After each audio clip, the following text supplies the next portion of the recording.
The clock continues to tick. The pendulum swings.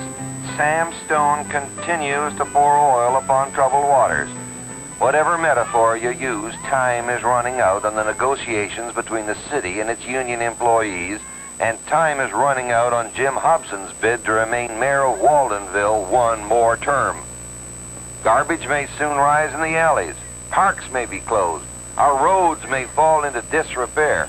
It has been said that collective bargaining is a truly democratic process, that it is among the most civilized forms of resolution of conflict between management and labor ever devised by man. Well, if that is so, then we can only assume that the participants in the Waldenville negotiations are abusing the process. For to deny a city the services it must have to function is not democratic. For garbage to rise in the alleys is not civilized. The people's patience is wearing thin.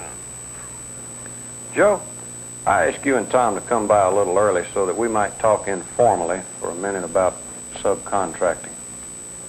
I know both of you have strong positions, and they're logical positions, but I don't think you're in direct conflict.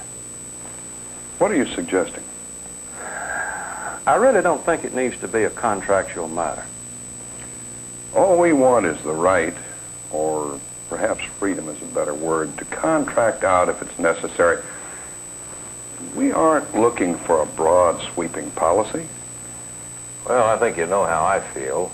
We're simply afraid it might lead to abuse, open the door to all kinds of negative possibilities. Now, if we were involved in this... What would you say to the appointment of a joint committee to work out subcontracting problems as they arise on a case-by-case basis?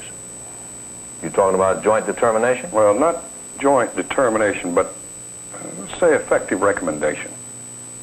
Well, suppose management refuses to go along with the recommendation. Well, if management doesn't follow the recommendation and it should result in the loss of any job, overtime, I think you certainly have the right to grieve. I think we can live with that. I'll talk to the committee about it. Fine. Let's consider this matter tentatively resolved. I'm going to leave it up to you as chief spokesman to work it out with your committees. Good. Okay. Good. The city attorney informed us that a city does have the right to require its municipal employees to live within the city boundaries. He cited a Supreme Court decision in the case of the Philadelphia firemen and other city employees. I don't think it's quite that clear, or at least our counsel doesn't think so. In another case, the U.S. Supreme Court ruled that Youngstown, Ohio could not require its existing employees to live within the city limits. I believe the solution lies closer to home than the U.S. Supreme Court. Now, everybody at this table wants the same thing, and that's a guarantee that anybody who presently works for the city can live where he or she chooses. You said presently. You think we should grandfather this thing? Sure. It wouldn't apply to present employees, only people hired in the future. I don't like it. It's not good enough. Well, it's a short-range solution. It'll get us off a dead center right now, but it's like winning a battle and losing the war for both sides. What if you approached the city council together and tried to convince them that a residency requirement is not in the best interest of the people of Waldenville?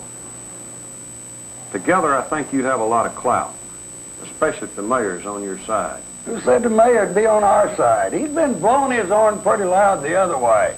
Politicians blow hot and cold east and west. If he helps you on this thing, he isn't going to lose any votes, and he stands to gain a great deal. I'll scratch your back and you scratch mine, and if you don't, I just might kick you in the ass. Now, that's what I call sophisticated bargaining. And we've got to apply this pressure before the election. Right, but don't sell him short. He's a political man, but he's also human. And all you're asking for is justice. Just suppose we did go along with this joint. We are not. Just settle down a minute, boys. We're just talking. Now, just suppose we signed a contract protecting current employees from a residency requirement. And we did this purely on trust, goodwill, faith, whatever.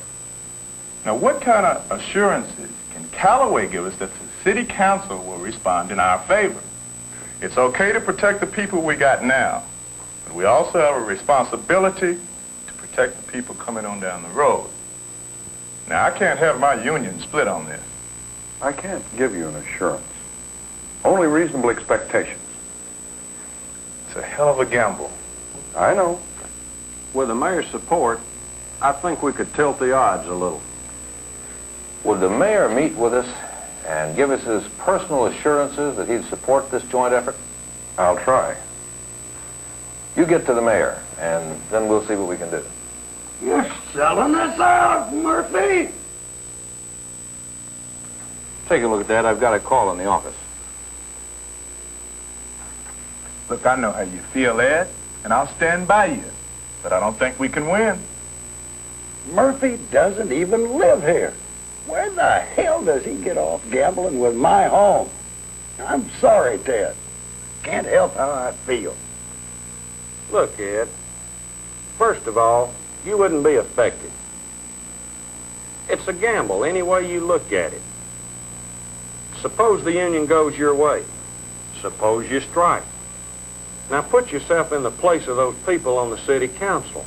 They're human beings, just like the rest of us. And human nature being what it is, I think a strike would pretty much guarantee an ordinance. It might make a few of them just mad enough to push through an ordinance just to turn your strike sour. You think by working together we got a chance? A hell of a lot better chance than if you strike. It would be a strike you just can't win. You guys elected me, Ed. I'm not going to go against you no matter what kind of pressure I get from Murphy. But I'm asking you, give me a chance.